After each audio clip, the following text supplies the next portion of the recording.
Hello guys, welcome back to my YouTube channel. आज हमारे इस वीडियो में आप लोगों का स्वागत है। इस वीडियो में हम ऑर्गेनिक केमिस्ट्री सेकेंड सेमेस्टर के फेस ट्रांसफ़र कैटालिसिस के बारे में जानेंगे, जो कि एलिफैटिक न्यूक्लियोफिलिक सब्स्टिट्यूशन का ही एक टॉपिक्स है।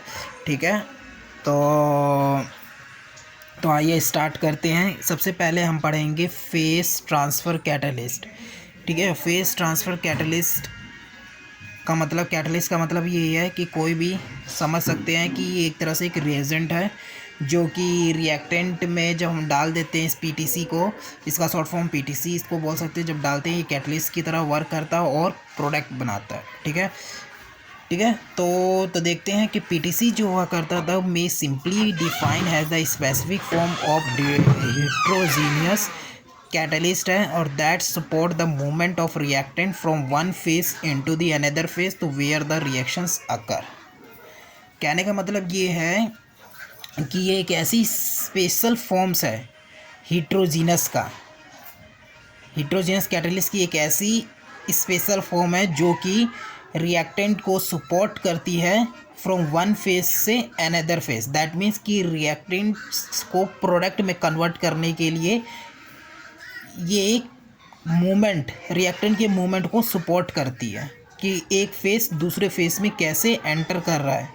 ठीक है, वो रिएक्शंस के माध्यम से ये समझा रहा है। ठीक है, उसके अलावा देखा जाएगा तो यहाँ पर आयनिक रिएक्टेंट जो हुआ करता था वो अक्सर क्या हो जाते हैं, सॉल्युबल हो जाते हैं।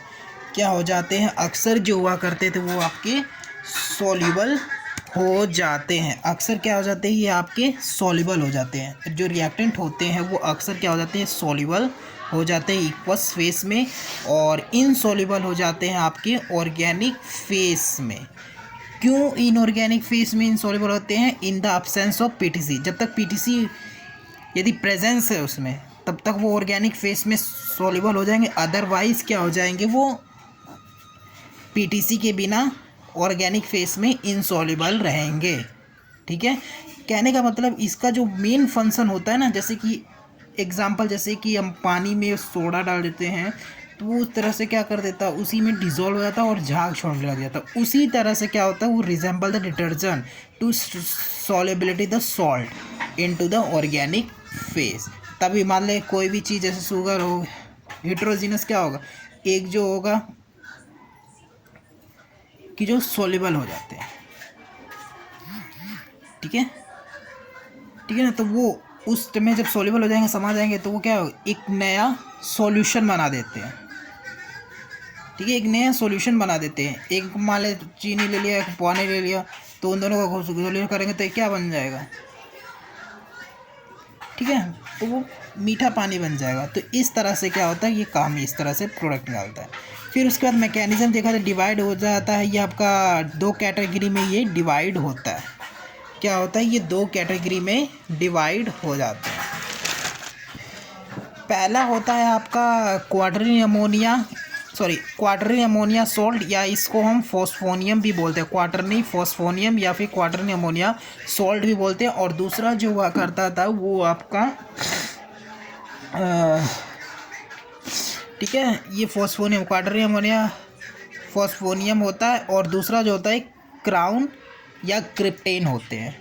इसी का ही दो डिवाइड में हुआ ना, एक क्राउन क्रिप्टेड बोल दो, चाहे क्राउन बोल दो, और दूसरा पहला होता है क्वाटरनी फॉस्फोनियम या अमोनिया सॉल्ट। जिसमें इसके मैकेनिज्म में हम क्या देखते हैं कि जैसे टेक द एग्जांपल, जिसमें हम एग्जांपल लेते हैं 1-क्लोरो-ऑक्टेन का। किसका एग्जांपल लेंगे, 1-क्लोरो-ऑक्टेन का हम एग्जांपल लेते हैं। जिसमें क्या होता है, कोई भी सब्सटीट्यूशन, जैसे देखो नो सब्सटीट्यूशन प्रोडक्ट, इसमें कोई भी सब्सटीट्यूशन प्रोडक्ट फॉर्म नहीं होता even after the mixing of heating the mixing of. ठीक है, कहने का मतलब होता है जब तक सोडियम, जैसे मान लो हमने कोई एक एग्जांपल लिया, जैसे कि बिटवीन द सोडियम साइनाइड और 1-क्लोरो-ऑक्टेन, तो देखा कोई भी सब्सटीट्यूशन प्रोडक्ट ना हो, तो कोई भी सब्सटीट्यूशन प्रोडक्ट जो होता है वो फॉर्म नहीं हुआ, मतलब आफ्टर दी हीटिंग मिक्सर के बाद। ठीक है, तो मान लो हमने गर्म किया, कोई भी प्रोडक्ट नहीं है, आफ्टर द हीटिंग भी कर लिया, सब कुछ कर लिया, बट जब हम even the small amount of the क्या डालते थे, क्वाटरिन अमोनिया सॉल्ट, जिसका फॉर क्या होता है क्वाटरिन अमोनिया सॉल्ट, जब हम उसमें डाल देते 1 क्लोरो ऑक्टेन में, तो वो ऑक्टेन होता है 2 घंटे में, थोड़े से अमाउंट में, इन लेस अमाउंट लिखा है ना, इन लेस अमाउंट में वो 2 घंटे में, जब 2 घंटे के बाद के मुकाबले क्या होता है आपका थोड़े अमाउंट में ऑब्टेन होता है।